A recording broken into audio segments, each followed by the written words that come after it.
La capitale n'est pas réputée pour son ensoleillement et pourtant, c'est bien l'utilisation du soleil qui a déterminé le fonctionnement et le nouvel aspect de ce bâtiment réhabilité en hôtel d'entreprise.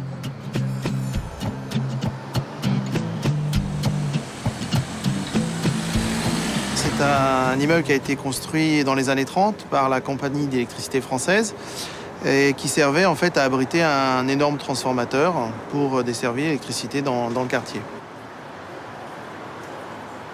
Ce chantier a pris 2 ans et demi, avec des matériaux tout à fait nouveaux qui ont été agréés spécifiquement pour ce bâtiment. L'idée était de conserver la pierre meulière, de la réhabiliter et d'intégrer dans les parties de façade qui étaient déjà vitrées à l'époque des vitrages photovoltaïques. Les panneaux solaires thermiques produisent de la chaleur. Les cellules photovoltaïques, elles, produisent de l'énergie. On a travaillé avec des ingénieurs. Curieusement, c'est même eux qui ont amené cette idée de photovoltaïque, autant que je me souvienne. En voyant la terrasse de 1500 m², pour eux, ça leur paraissait, en plus avec le fronton, avec Compagnie Parisienne d'Électricité, 1500 m² en plein Paris, c'était super pour mettre un tas de panneaux photovoltaïques. Alors nous, on a dit c'est une super idée, mais on ne va pas les mettre sur la terrasse, on va mettre sur les façades. Et à ce moment-là, les ennuis ont commencé. La difficulté est venue de la volonté d'associer la technologie et l'esthétique du bâtiment. N'importe qui regarde une courbe photovoltaïque se rend compte que les 4 mois où la production est plus importante en verticale qu'en horizontale ou inclinée à 35 degrés, c'est la période d'hiver. Ce qui est très compréhensible puisque le soleil est bas et donc le soleil tape sur les façades de façon perpendiculaire et donc à un rendement optimum.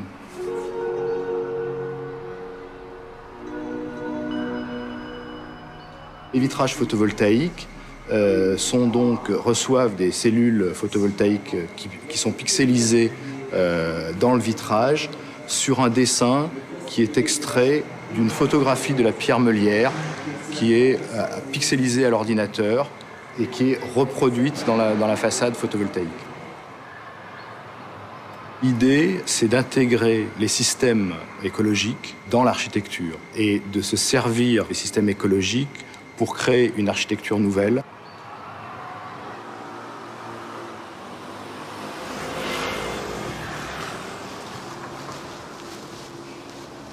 Donc, dans le hall d'entrée, on a un tableau qui affiche la production photovoltaïque. Donc, le premier chiffre est la production instantanée.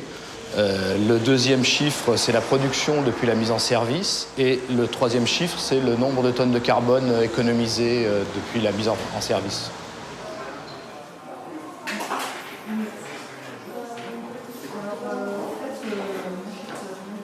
Alors il se trouve qu'on revend l'énergie au réseau ERDF. Si on la consomme ici, on va la racheter. C'est-à-dire que notre propre énergie, on l'aura revendue et puis rachetée. Voilà. Donc il y a un petit côté aussi assez marrant. Notre idéal, ce serait que tous les bâtiments produisent, que toute l'énergie soit redispatchée finalement à ceux qui en ont besoin. Voilà.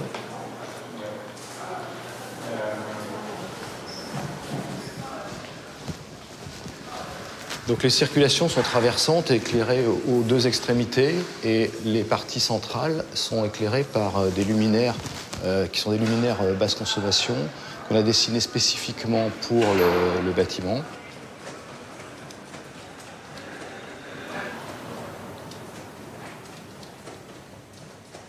Là, on est derrière la façade sud.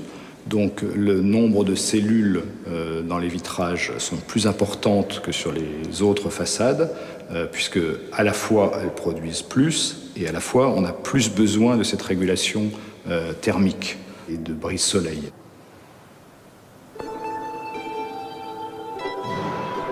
Des volets qui s'ouvrent sur ces pilastres en pierre meulière permettent d'amener de l'air frais, puisque l'air est conservé frais par l'ombre que portent les pilastres en pierre meulière.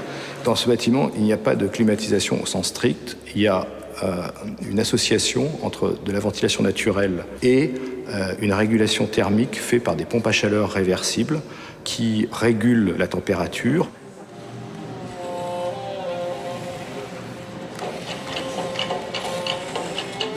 l'hôtel d'entreprise accueille de jeunes sociétés innovantes.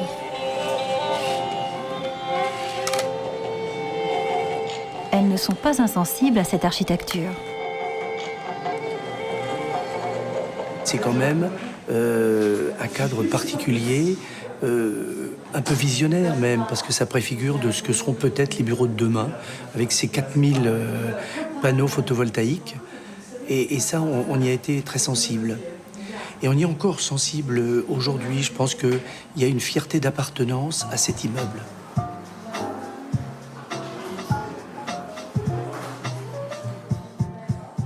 Quand on voit par exemple des panneaux solaires ou des éoliennes, c'est des outils qui sont assez évidents à identifier, qui sont connus depuis longtemps, mais c'est vrai que les cellules photovoltaïques, c'est quelque chose de beaucoup plus récent, il me semble.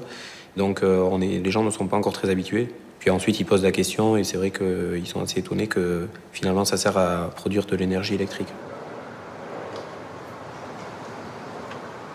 La première fois où j'ai visité le bâtiment, je suis monté sur la terrasse, on y accédait par un petit escalier.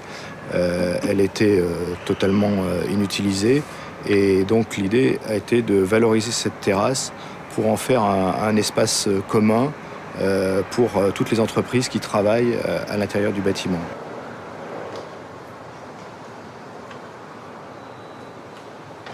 C'est un endroit, oui, qui est super agréable. On est au soleil, la terrasse est très grande, donc on peut profiter aussi de son espace.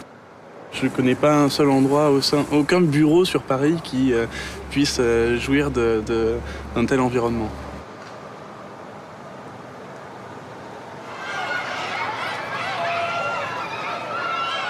Il faut repenser le bâtiment avec d'autres modes de pensée et une pensée à long terme, mais une pensée aussi de l'écologie comme plaisir et de l'écologie comme esthétique aussi, qui amène à plaisir et aussi une création.